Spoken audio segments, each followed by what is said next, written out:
You want answers? I think I'm entitled. You want answers? I want the truth! You can't handle the truth! In the land of the free, justice is supposed to be blind. But what if I told you there's a shadowy system operating beneath the surface, where the scales of justice are tilted in favor of the powerful and privileged? Remember, the former President Donald Trump also facing charges at this point in time for willful retention of documents. You got that word willful again here. We're talking about the current President of the United States for behavior when he was the then Vice President and following that. Why that's so important is because those two charges or those two allegations certainly track, but one resulted in not a prosecution, the other did. The dark truth of the two-tier justice system in the United States is a story that's as shocking as it is sinister. While ordinary citizens face harsh penalties for minor infractions, the elite often escape accountability for far more egregious offenses. From Wall Street bankers to powerful politicians, the corridors of power are rife with examples of double standards and unequal treatment under the law. As the divide between the haves and the have-nots grows ever wider, the question remains: who truly holds the power in our society, and can justice ever be truly blind? As we peel back the layers of deception and shine a light on the dark underbelly of the two-tier justice system in America, the truth may shock you, but it's a story that needs to be told. The early ideals of the U.S. justice system were anchored in the very fabric of the Constitution, which itself was influenced by the study of the Magna Carta. This document sought to forge a nation where justice would be blind and all citizens equal under the law. The Bill of Rights, enshrined in the first 10 amendments, promised fundamental freedoms and protections. The Fourth Amendment, safeguarding against unreasonable searches and seizures, echoed the desire to shield individuals from arbitrary government intrusion. The Fifth Amendment guarantees crucial protections, including the right to remain silent and protection against double jeopardy, ensuring that no person would be compelled to be a witness against themselves, preserving individual autonomy and dignity in the face of interrogation. As the nation grappled with its identity, the Sixth Amendment emerged as a beacon of fairness, guaranteeing the right to a speedy and public trial, an impartial jury, and the right to confront witnesses. Moving on to the Seventh Amendment, we encounter the right to a trial by jury in civil cases. This fundamental safeguard ensures that disputes between individuals are adjudicated fairly and impartially by a jury of peers, fostering trust in our legal system and promoting access to justice for all. The Eighth Amendment prohibits cruel and unusual punishment, a cornerstone of civilized society. It prohibits excessive bail and fines, as well as cruel and unusual forms of punishment, safeguarding human dignity and ensuring that punishments fit the crime. The struggle for justice persisted through the ages. From the abolition of slavery with the 13th Amendment to the women's suffrage movement, each constitutional amendment reflected an evolving commitment to justice and equality. Yet the path toward justice was fraught with challenges as systemic inequalities persisted. The 14th Amendment aimed to rectify this, proclaiming equal protection under the law for all citizens.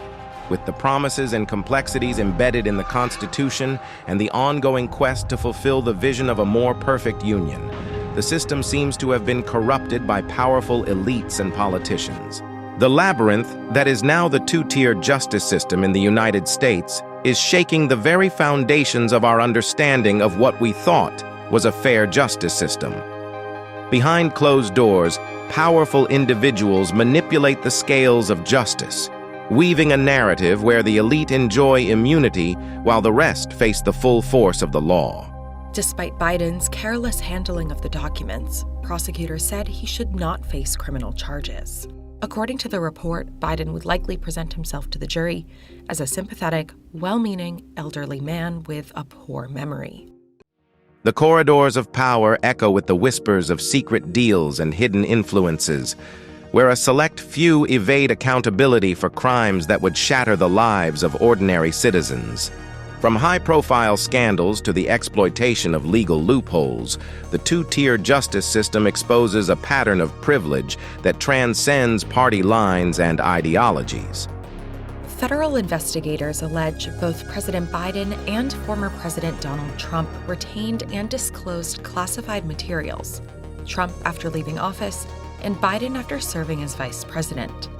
But unlike Trump, who faces felony charges for mishandling sensitive material, a special counsel decided criminal charges against Biden were not warranted.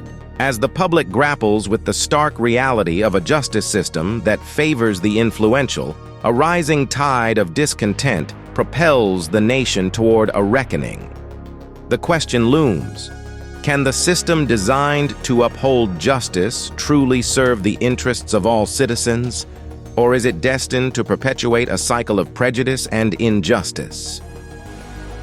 If he does not have funds to pay off the judgment, then we will seek, judgment enforcement mechanisms in court, and we will ask the judge to seize his assets. Financial frauds are not victimless crimes. He engaged in this massive amount of fraud, and it wasn't just a simple mistake, a slight oversight. The variations were wildly exaggerated, and the extent of the fraud was staggering. Last I checked, tourism is up, and Wall Street is doing just fine.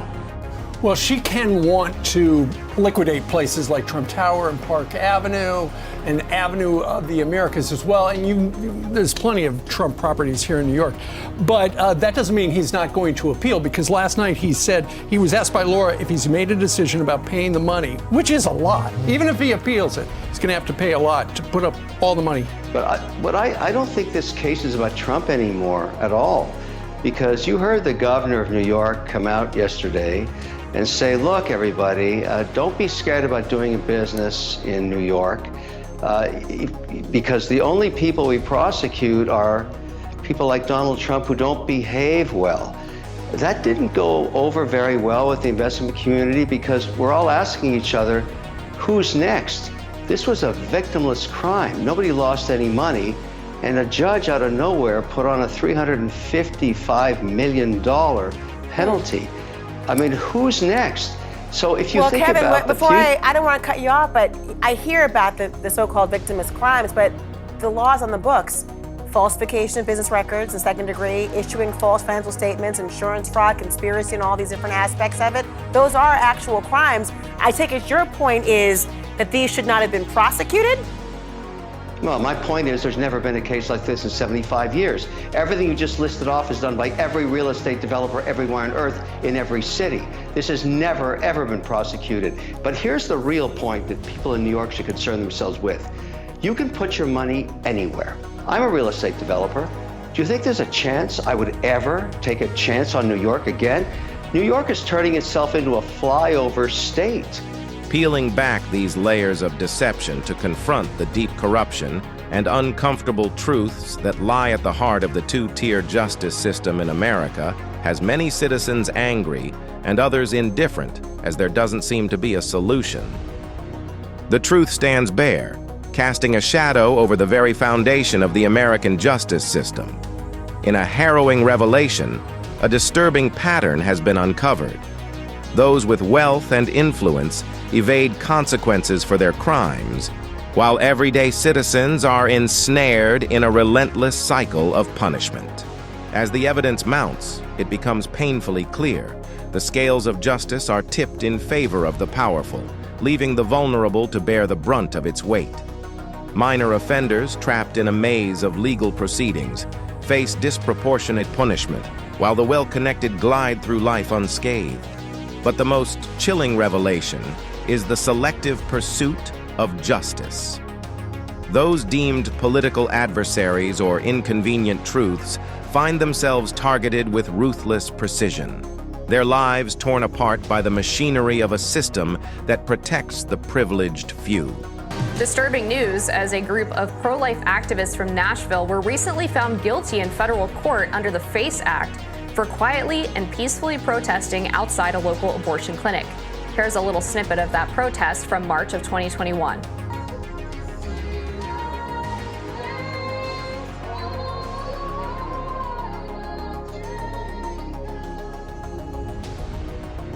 The FACE, or Freedom of Access to Clinic Entrances Act, makes it illegal to block access to abortion clinics. The protesters each face up to 11 years in jail, 3 years of supervised release, and a fine of up to $260,000.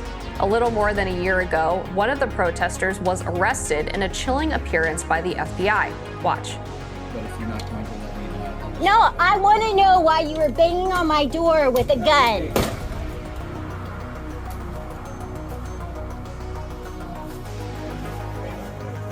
You're not going to tell me anything? I tried. No, you didn't. You did not try.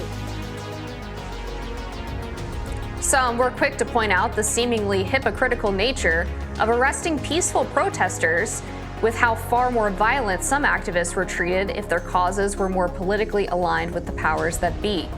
The Daily Wire's Matt Walsh posted a quote from the U.S. attorney on the case, who said, quote, "Something is not peaceful if laws are broken." Walsh said this was an example of, quote, full-on Soviet-style corruption and persecution. Perhaps a glimmer of hope will emerge.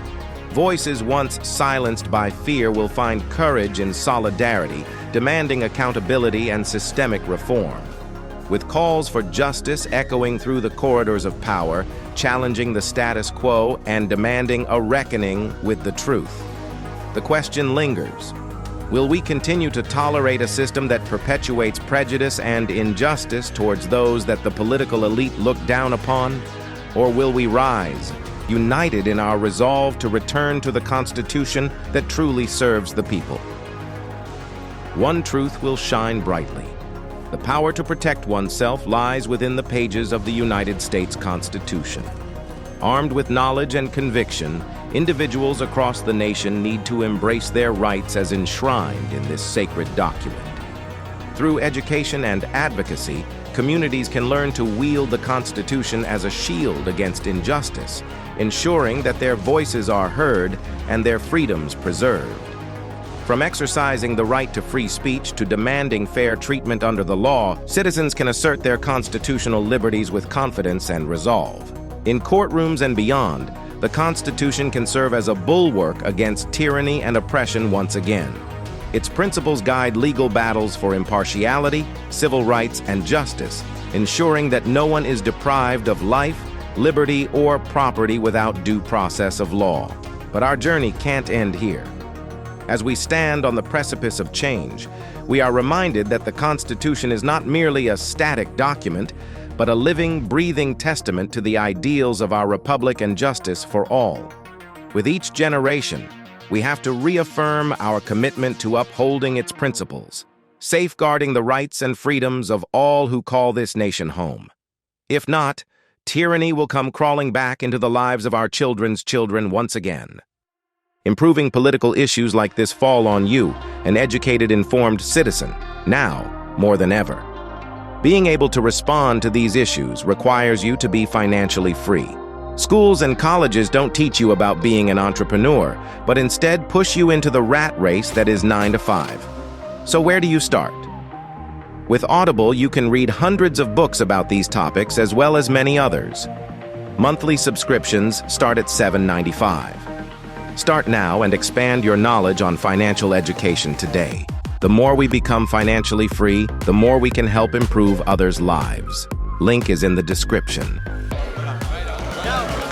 People say if you don't love America, then get the hell out. Well, I love America.